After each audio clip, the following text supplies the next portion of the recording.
This is the Infinite Energy Show, where together we explore the infinite dimensions of energy. We're sisters Kay and Shi, seasoned restaurateurs, university educators, and the visionary co-founders of the Neuroencoding Institute. We're not just sisters by blood, but your allies in personal growth and transformation. Here's what we know about you. You want more energy. How do we know? Because everybody does, including the most successful people in the world. So let's get to it, because in the world of infinite energy, anything is possible. Hey there, family. It's International Women's Month, and that means that today we're talking all about the feminine energy. Now, we're not saying down with dudes and bad with the masculine energy. We're saying let's recognize the balance of both energies present in every human being. We can't talk about feminine energy without also addressing the masculine side too. So we're going to be covering both of these fundamental life energies in today's episode.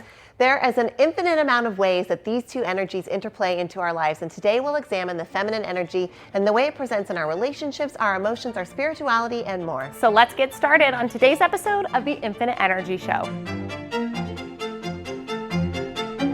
All right, let's define what we mean when we talk about these two energies. First, with feminine energy, we're talking about that energy of collaboration, of openness, of flexibility, of nurturing, of community. These are the traits associated with the universal force of feminine energy. Now, the traits associated with the universal force of masculine energy are those of competitiveness, logic, independence, and assertiveness. But it's important to note that these aren't just specific to the genders that they are implied under. We want to understand and recognize that all of us as human beings have both of these energies alive inside of us. In fact, nature has this alive inside of her and him as well, and we'll get to explore that a little bit later. But as we look at these two energies and define them inside of ourselves, I love that you point out, Kay, it's not just about the gender as it traditionally has been in our society, but about the fact that these are both present in our lives all the time. But because it is International Women's Month, we are here to celebrate a little more of that feminine energy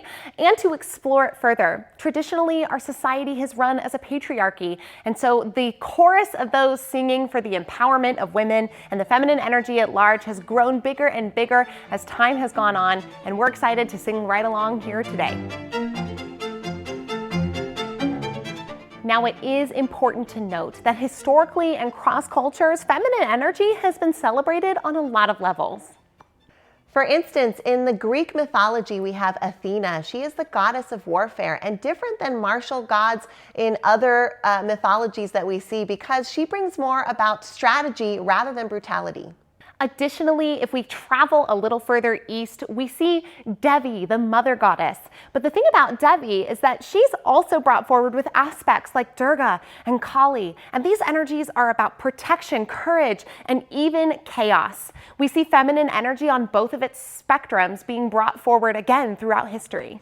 We also have the Egyptian goddess of Isis, who was celebrated for her nurturing, her goddess of magic and motherhood. We even see her reassembling her husband Osiris and resembling that ability to connect and to reassemble. Ooh, that healing energy is just so beautiful from the feminine aspect. So love it. Now, these are some things that come forward from a divine perspective, maybe a more mystical or mythical perspective, but ladies have been baddies even historically. So let's talk about an OG baddie, Cleopatra. Right, we have the mythology, which we love, but there's also some real historical examples of feminine energy rising to the top and rising to power, like Cleopatra, an amazing leader, an Egyptian pharaoh who was celebrated for her ability to bring together communities, to connect, to strategically lead, and to do things that were often thought impossible by a woman at the time. You know what I love about the correlation between Cleopatra and our goddess Athena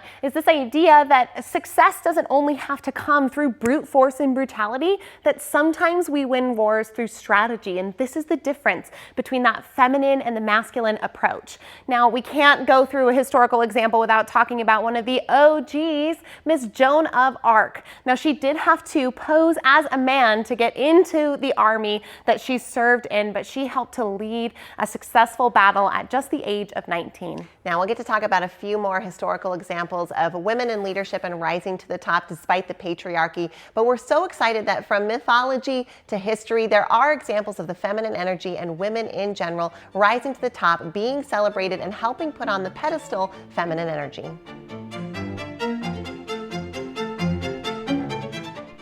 Next up, we're going to explore the embodiment of feminine energy as it results to, hey, Mother Nature. But here's the thing about Mother Nature. She's beautiful and abundant, but she also brings forward some pretty destructive forces, just like we see reflected in that Hindu goddess of Devi with her different aspects of Durga and Kali. This is one of those things about the feminine energy. It's got both. You even hear us say Mother Earth, this idea that there's this feminine energy that protects, that provides, that allows for the life to expand and deepen on and within her borders. But of course, that destruction is present. We can't have birth without death and without rebirth. And we see this present on the earth in so many different aspects. Did you just talk a little bit about cycles, Shi? Sure did. That is one of the hallmarks of feminine energy, is the cyclical nature. So much so that women were even gifted with, hey, cycles. That's right. This is part of the feminine energy, these cycles. We see this reflected in nature with the cycles of the moon, with the cycles of the rising and setting of the sun, with the cycles of the rising and retreating of the tides. In fact, cycles are everywhere in nature, from the seasons to the tides to so much more. Oh, if you're going to talk about the moon, like, come on now. She's the moon girl. I mean, the moon is so cool. Not only does she go through her awesome phases, but she influences the tides. Look, I'm even calling it a she. I guess I feminized it of my own accord, but here we go. And it's got so much influence magnetically here on the earth, so much so that women and our cycles will even sync up to the magnetism of the moon.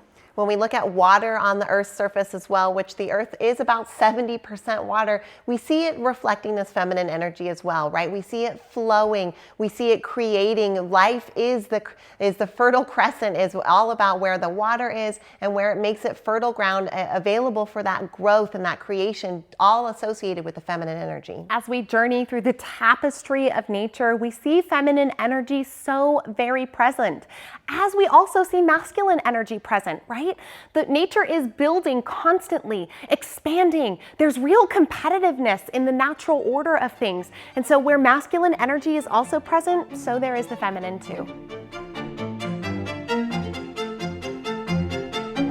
The feminine energy shows up in our psychology and our psychological well-being as well. And the more it's understood, the more we're able to build this whole picture of how feminine and masculine energy work inside of our psyche. In fact, the psychologist Carl Jung even brought forward this idea when he talked about anima being us as humans, and then the aspect of animus that comes out of this. This is the aspect of masculine, the anima, and the feminine, animus. And when they're well balanced inside a human mind, we find much more psychological well-being.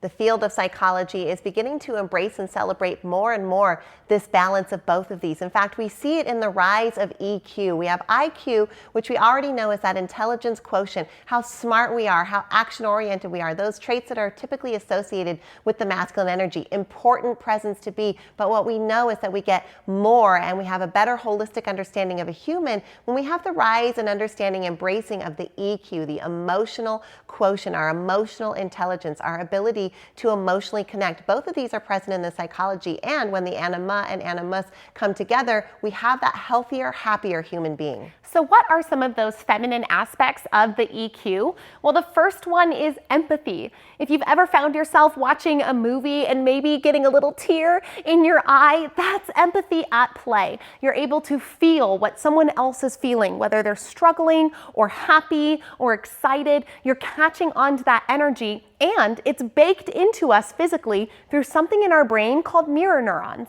Now, our EQ is primarily fueled by our intuition, which we like to call our gut feeling. What we know about our gut feeling is that there are a massive amount of neurons inside of your gut. In fact, they call it the gut brain. There's so many neurons in there. So we can call it a gut feeling, and it's been dismissed for a long time as maybe lady woo-woo, but we're so glad to see this coming more and more into the mainstream and being better understood and embraced for its role in how it can help navigate not only personal lives, but organizations and our families as well. As the thinking from our hearts and our guts start to come in alignment with the thinking from our brains, we gain a more holistic picture of how we can be successful, be happier, and ultimately live a more whole life as human beings.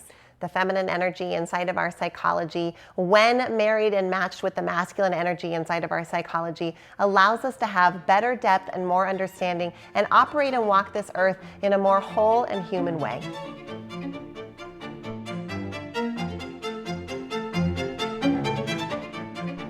Next up, we're going to hit that fast forward button. We've talked a little bit about the history. We've talked a little bit about what it has looked like in the studies that have happened. But hey, feminine energy is having some real changes in today's society. Might want to call it the feminine energy era, because that's what we're in. Societally speaking, we are seeing this pop up all over the place now. First, let's just recognize that it is a messy process, that sometimes it's 2 steps forward, 1 step back, and that there are still many steps to take. But hey, there's been a lot of great progress celebrating women in society and the feminine energy at large. And that's what we want to address right now. Let's talk about 2 steps forward with the Me Too and the Time's Up movement, creating a global voice for women who are experiencing assault and violence, and then the 1 step back that we saw with the overturning of Roe v. Wade. We see that it's not always easy to balance the scales, but we do know that it's worth it. And we see feminine energy continuing to bring more to this tapestry of the conversation and more understanding and ability of what 51% of our world's population is experiencing. Beyond just laws and movements, we're also seeing feminine energy start to take over the family dynamic as well, creating more balance out of traditional roles of dad makes the money and mom stays home and keeps the house. Right, the institution of the family isn't the only one seeing feminine energy have its moment. We're also seeing it happen in governments, where we're seeing the rise of women and females in power, maybe a little slower than some of us would like, but it is still trending in the right direction, as well as in the area and institution of education, where we see social emotional learning, or SEL, really taking a shine and being able to demonstrate that when we focus on social emotional learning, typically associated with the feminine energy, that we're seeing better test scores, happier kids, less strife, and more collaboration within schools that are using and implementing these programs. Well, I think from a dark side of feminine energy, when we don't take care of our social and emotional selves, we end up seeing things like depression and anxiety come in full force. And so paying attention to these things is not just practical, it's literally saving people's lives. So our societies at large are benefiting as we embrace, celebrate, and elevate the feminine energy. And we're so glad to see it, even if it's going slower than we'd like, and even if it's a little bit sloppy along the way. Let's celebrate those steps forward for society's sake and feminine energy. Hey, we've come a long way from burn the witches. Hey, ladies can vote. We can wear pants if we want We to. can get a credit card, buy property. Hey, these are all great things, and we love to see the continued progress. We know it'll continue, especially as we elevate the feminine energy.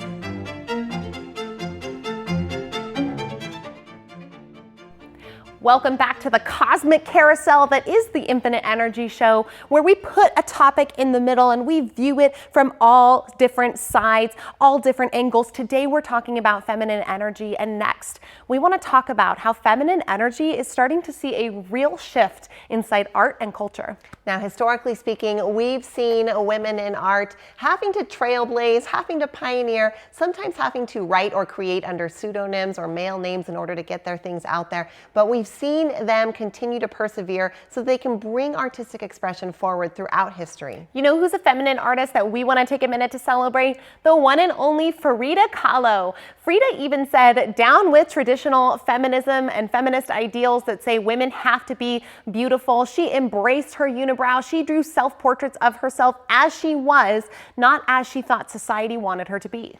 We have Virginia Woolf and Toni Morrison both bringing forward important works in the writing aspect and through their books and their works, and helping put a spotlight on the ability for women to write and be part of the artistic movement. I'm so glad you brought forward the literature, Shi, because writing is such an important task, and we see this impacting even in the music that gets written through the feminine lens, right? We see Beyonce and Taylor Swift slaying it with historical record-breaking tour numbers, and let's take a step back to even Aretha Franklin and Shania Twain. Man, I feel like a woman. Right? They were trail blazing, even though it wasn't always easy. Their musical expression allowed for people like Beyonce and Taylor Swift to be at the global superstar status that they are today. Now, I don't think that we can do a celebration of feminism without talking about the global smash hit, the Barbie movie. Hi, Barbie. Hi, Barbie. We loved the Barbie movie, and we know so many others who did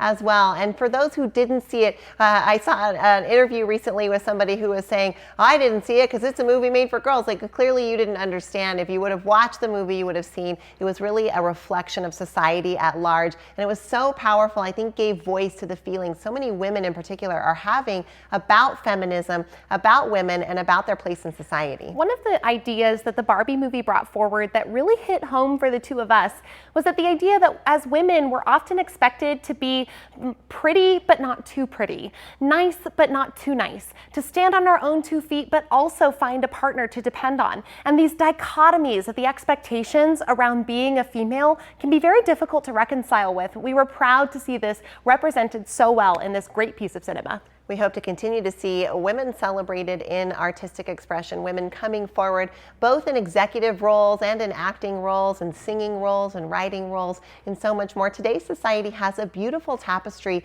of diverse faces that include both the masculine energy and the feminine energy, and not necessarily just from women and feminine energy and men with masculine energy, but really the cross and blending of the two. Whether you're a Ken, a Barbie, or an Alan, we're celebrating you here in this episode on the feminine energy.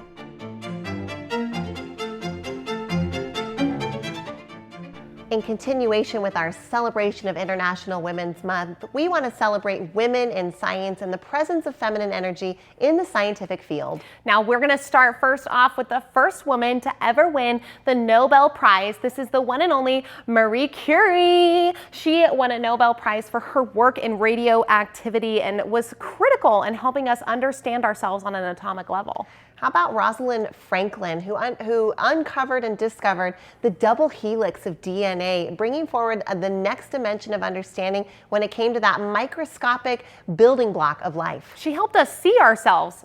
I mean, come on, that's a big deal. Think about the advancements that have been built because of this particular discovery. Now, not only are these made through the scientific process, but we're also seeing this embracing of intuition. As one of our favorite male scientists, Albert Einstein, started to see in his later years of his scientific work that he was starting to find that his scientific process combined with his intuition was where his best discoveries were made. Now, these are only a couple of examples, historically speaking, of women. We know there are countless unsung women heroes in the scientific field who made major contributions along the way that under the patriarchy weren't necessarily celebrated at the level that they could or should have been, or recognized in the way they could have been. But we know that, as Kay mentioned, when we have this intermingling of the masculine and the feminine energy, especially when it comes to the field of science, which has traditionally been treated as a masculine area, that we see deeper understanding, better discovery, and further advancement for humankind.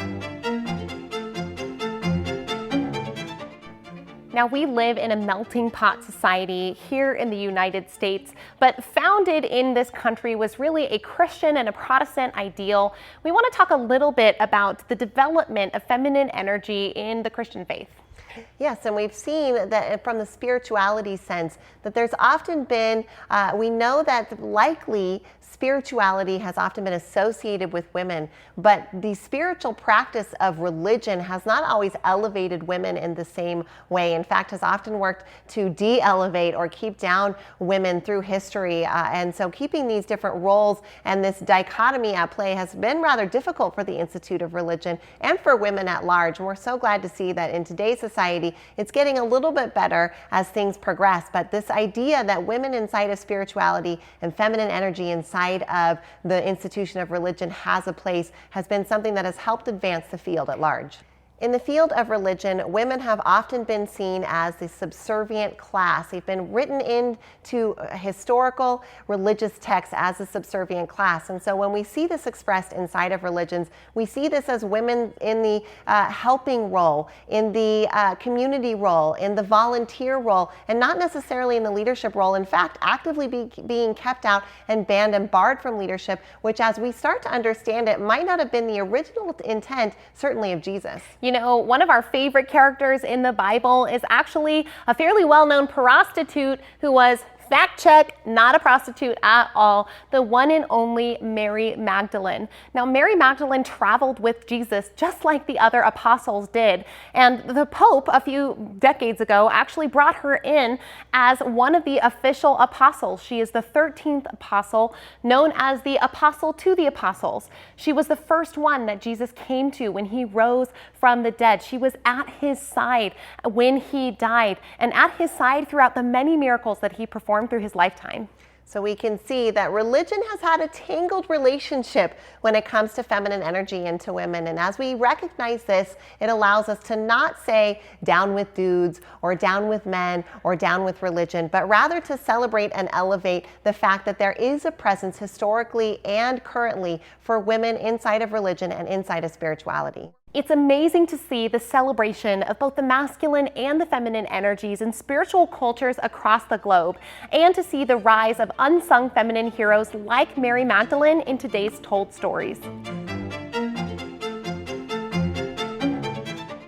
Even as women, it can be hard to embrace the feminine energy because the masculine energy has been celebrated and elevated for so long inside of our society. So even if you intellectually are understanding that the feminine energy has a place in your life, but you're feeling that internal strife, you're not alone. We feel it too, and we understand it too. And this is where we want to share a little bit of some of our experiences with the feminine energy growing up and currently, and a little bit of how you can cultivate it and nurture it in your own life. Now, maybe you have fallen to the what we like to call achievers syndrome, which is a get it done at all costs, burn yourself out to get the task done. Now, this is an overuse of a masculine energy, and Shi and I didn't realize that this was at play in our own lives until we really started to study what the masculine and feminine energies were.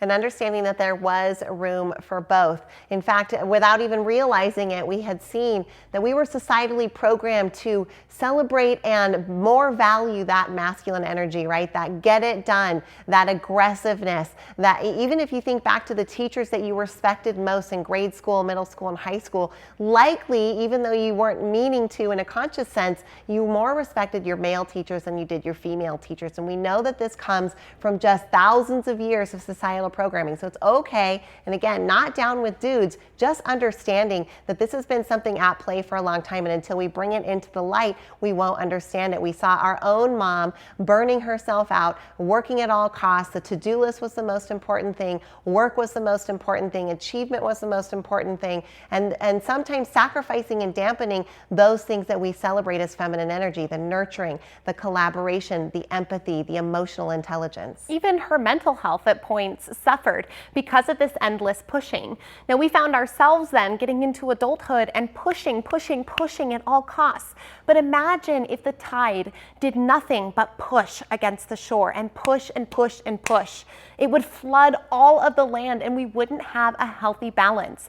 As the tide pushes and pulls, so do we need to both push forward and to retreat back in rest and relaxation. So we're encouraging you to embrace the feminine energy of grace. Give yourself some grace as you think maybe you've only been embracing one energy or the other. For those of you who are only on the feminine energy side, you'll do well to embrace a little bit more of the masculine energy, to get things done, to be a little bit more confident, to have a little bit more of that healthy aggression, and to be competing when it's healthy for you. But understanding that when we balance the two and allow ourselves to elevate both of them, that we're able to live a better life that is healthier for us and happier too. You know, I think as women, it's easy for us to fall into the role of the secondary, right? To fall into the role of compliance. But oftentimes, if we bring a little bit more, again, like Shyla said, of that masculine energy forward, we can find that we can balance these things in a healthy way and let our voices be heard because they deserve to be so.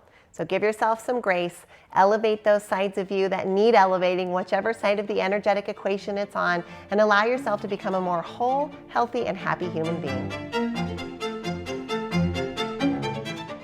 today we discussed and we celebrated all things feminine energy. We looked at it from the scientific perspective, the societal perspective. We talked about feminine energy in art and in culture, and even a little bit of how feminine and masculine balance has been present in our own lives. We love celebrating the masculine energy, and we've seen how it's been celebrated primarily historically throughout our societies. And we looked at the feminine energy and how the more we elevate it, the better our societies can be, the more happy and healthy our humans can be. We looked at how these two energies can coexist, how they exist in nature, in tandem together, how they exist in our psychology, and how when we have IQ and EQ that we end up being more whole humans that are able to achieve more and receive more. So here in International Women's Month, we've taken the statue of feminine energy and put it in the middle. We've walked all the way around it, and maybe you've heard some nuggets in here that you thought, well, maybe I can find some places to enact more feminine energy in your life. Now, if you're thinking this, we've got some action items for you. The first one is to maybe do a little bit of experimentation around feeling inside your gut. Remember, there's a thinking brain inside there that can really benefit you if you lean into it. If you've got a gut feeling, try following it and just see what happens. Right? Develop that intuition. Trust your gut. Allow it to be part of the navigator, not the only navigator, but part of your navigation system. Remember to lean into your empathy. Feelings are okay. Permission to feel, permission to be empathetic and to understand how others are feeling, and to use that to your advantage. Developing that EQ only helps you. We encourage you to continue to look into this subject, to celebrate the women in your life, to celebrate the women historically who have contributed to our societies, and to help us celebrate the infinite energy that comes forward when we bring both masculine and feminine energies to the table. To all of our sisters and misters out there, remember that today's International Women's Month episode comes at you with the most love from your sisters, Kay and Shi. Thanks, everybody.